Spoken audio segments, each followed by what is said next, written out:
করো। আমি কিন্তু এই অধ্যায়ে এই পঞ্চম অধ্যায়ের উপর যে শীটটা দেখতে পাচ্ছি এখানে প্রায় 68টা সৃজনশীলই আছে শুধুমাত্র, এবং যত অঙ্ক দরকার হয় এই অধ্যায়ে সব আছে। তো এই শীটটা নিতে চাইলে তুমি সরাসরি স্ক্রিনে দেওয়া নাম্বারে যোগাযোগ করতে পারো। গ নাম্বার বলা আছে উদ্দীপকের ধারাটির ফলাফল নির্ণয়ের জন্য প্রবাহ চিত্র অঙ্কন করো। দেখো এটা প্রবাহ চিত্র একদম সহজ, কঠিন কিছুই না।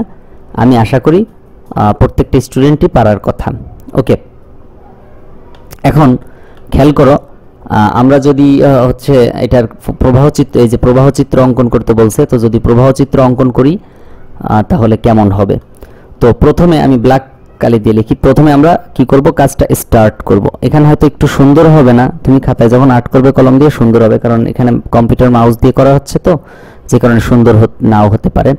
তো এটা হচ্ছে স্টার্টের ঘর, স্টার্ট বা ইন্ড এটা বোঝায়। এরপর আমরা ইনপুট নিব। আমি আগে ঘরগুলো সিলেক্ট করে নিই, ঘরগুলো দিয়ে নিই, তাহলে আমার জন্য সুবিধা হবে। তারপর আমরা কি করব, ইনপুট নিব। ইনপুট কি, এন। ওকে, এটা হচ্ছে ইনপুট, একটু ব্যাকা হয়। হ্যাঁ, ইনপুটের পরে এখন আমরা নিব হচ্ছে ডিক্লেয়ার করব যে প্রথম সিরিজের প্রথম মানটা কত, পার্থক্য কত, সেগুলো লিখব। তো ওটার জন্য আমাদের আবার ঘর নিতে হয়, যে এমন, ব্যাস। ওকে, এটা হচ্ছে প্রথম সংখ্যা কত এবং এগুলো আর কি লিখব। তারপর আমরা একটা কানেক্টর অ্যাড করব। এখানে একটা কানেক্টর অ্যাড করব। ডান। কানেক্টরটা অ্যাড করার কারণটা পরে বলবো। এখন কথা হচ্ছে, স্যার আপনি তো জানেন কানেক্টর কখন অ্যাড করতে হয় না করতে হয়, আমরা কিভাবে জানবো? তুমি অঙ্ক করতে করতে এগুলো একটা সময় খুব ভালো মতো প্রো হয়ে যাবে এক কথায়, তাহলে তখন আর তোমার সমস্যা হবে না। এবার আমরা এখানে সিদ্ধান্ত নিব। এই ঘরের মধ্যে আমরা সিদ্ধান্ত নিব। যদি ইয়েস হয় তাহলে এদিকে যে প্রিন্ট করব, এই যে প্রিন্ট করব। প্রিন্ট করলে এই যে ইনপুটের মতো ঘর হবে। ইনপুট আর আউটপুট দুটো একই রকম হয়। এই যে ঘরটা দেখো একই রকম দিলাম অনেকটা, ব্যাস। তারপরে আমরা এখানে আবার কি করব, ইন্ড করব। স্টার্ট অ্যান্ড ইন্ড দুটোই কিন্তু অনেকটা একই রকম, রাইট? এই যে ইন্ড, ব্যাস। এবার এখানে যদি এটা যদি নো হয় আর যদি ইয়েস হয় তখন আমরা কি করব, তখন এখান থেকে আবার নিচে নামবো, নেমে এখানে একটু মানে 1 বাড়াবো। ওকে, 1 বাড়ানোর পরে এখানে এসে আবার আমার হাতে যে গুণফলটা থাকবে তার সাথে গুণ করব। ওকে, তারপর এখান থেকে চলে যাব ওই যে কানেক্টরের মধ্যে, যে তারপরে আমরা মানে ব্যাপারটা হচ্ছে এমন, আমি একটা কাজ করব, কাজটা হবে কিনা, রাইট হচ্ছে কিনা সেটা এখানে এসে সিদ্ধান্ত নিব, দেখবো যে কাজটা হচ্ছে কিনা। যদি না হয় তাহলে আবার নতুন করে কাজটা করব, করে এখান থেকে এসে আবার কানেক্টরের মাধ্যমে যুক্ত হব। হ্যাঁ, কানেক্টরে এসে কি হবে, যুক্ত হবে। এখান থেকে কানেক্টরে যে আবার যুক্ত হবে, দেন আবার দেখাবো কাজটা হইলো কিনা, তারপর আবার এখানে কাজ করবো, এইভাবে আর কি। আর যখন দেখবো যে কাজটা হয়ে গেছে তখন সরাসরি চলে যাব। ওকে, তো আমি এবার মানটা লিখি। এখানে প্রথমে হচ্ছে আমাদের স্টার্ট, START, স্টার্ট। ওকে, তারপর আমরা প্রথম সংখ্যা কত দেখব। তো দেখো এখানে একটু খেয়াল করে দেখো প্রথম সংখ্যা কত। প্রথম সংখ্যা, প্রথম যে সিরিজ সেটা হচ্ছে 1। হ্যাঁ, প্রথম পদ কত, 1। আবার প্রত্যেকটার পার্থক্য দেখো, 1 এর সাথে 1 যোগ করলে 2, 2 এর সাথে 1 যোগ করলে 3, মানে প্রত্যেকটা কিন্তু 1 করে বাড়ছে। এখানে প্রত্যেকটা কত করে বাড়ছে, 1 করে। এজন্য আমরা এখানে কি করব, 1 করে বৃদ্ধি করব, সেটা পরে অবশ্য। তবে আমরা আগে ডিক্লেয়ার করে নিই। প্রথমে আমরা ইনপুট নিব, INPUT, ইনপুট n নিলাম। ওকে, দেখো এই যে ইনপুট n নিয়ে শুরু করলাম। তারপরের কাজ হচ্ছে, তারপরে i মানে প্রথম পদ 1, এবং ফ্যাক্ট, FACT, ফ্যাক্ট সমান 1। আগে আমরা কিন্তু যখন যোগফল নির্ণয় করেছি তখন কিন্তু আমরা আই সমান 1 নিতাম, ফ্যাক্ট সমান কিন্তু 1ও নিতাম, 2ও নিতাম, 3ও নিতাম, যখন যেমন থাকতো এখানে যা দেওয়া থাকতো।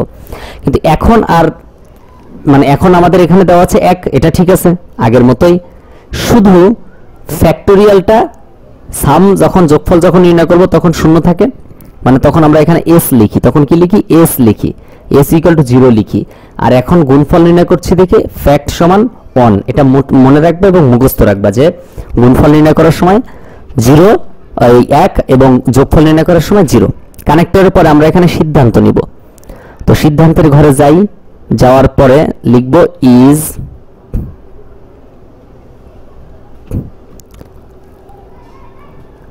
I less than equal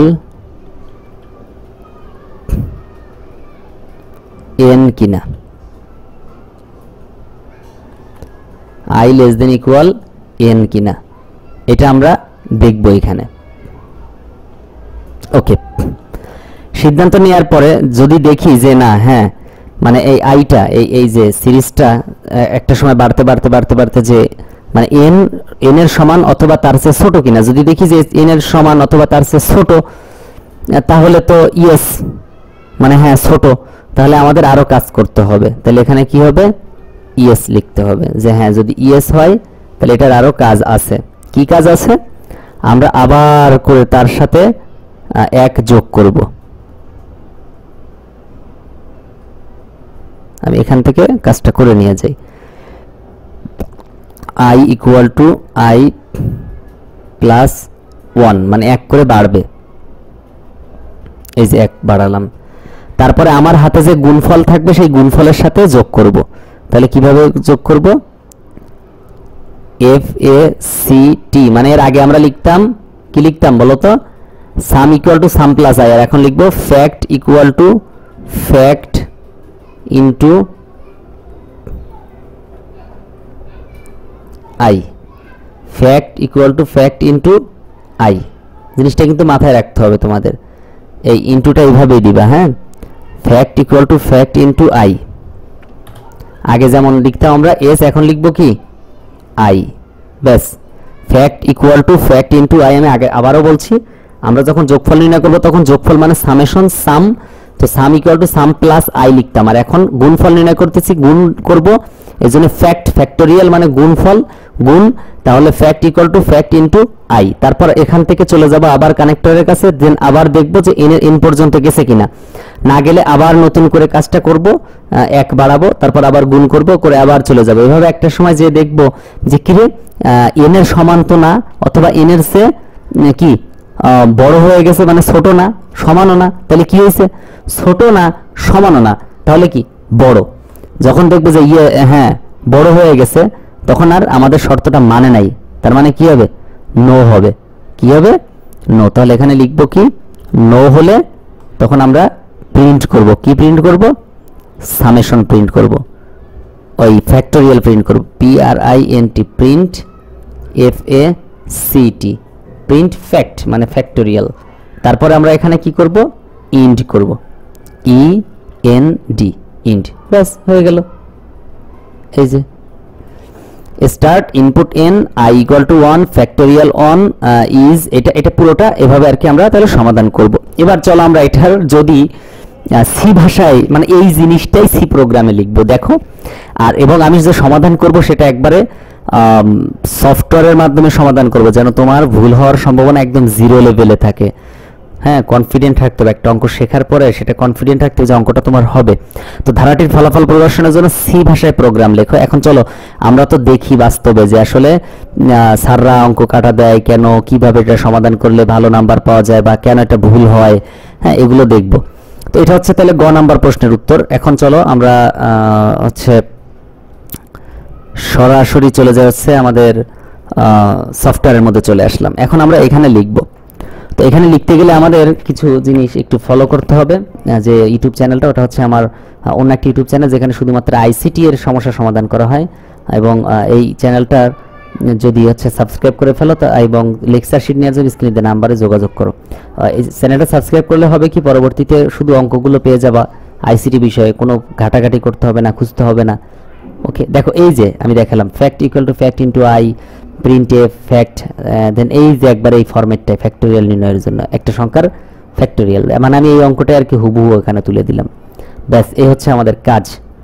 তো আশা করি তোমরা হচ্ছে এটা খুব সহজেই নির্ণয় করতে পারবা, সো সমস্যা হবে না। দেন দেখা হচ্ছে পরবর্তীতে, ততক্ষণ পর্যন্ত ভালো থেকো। আসসালাম।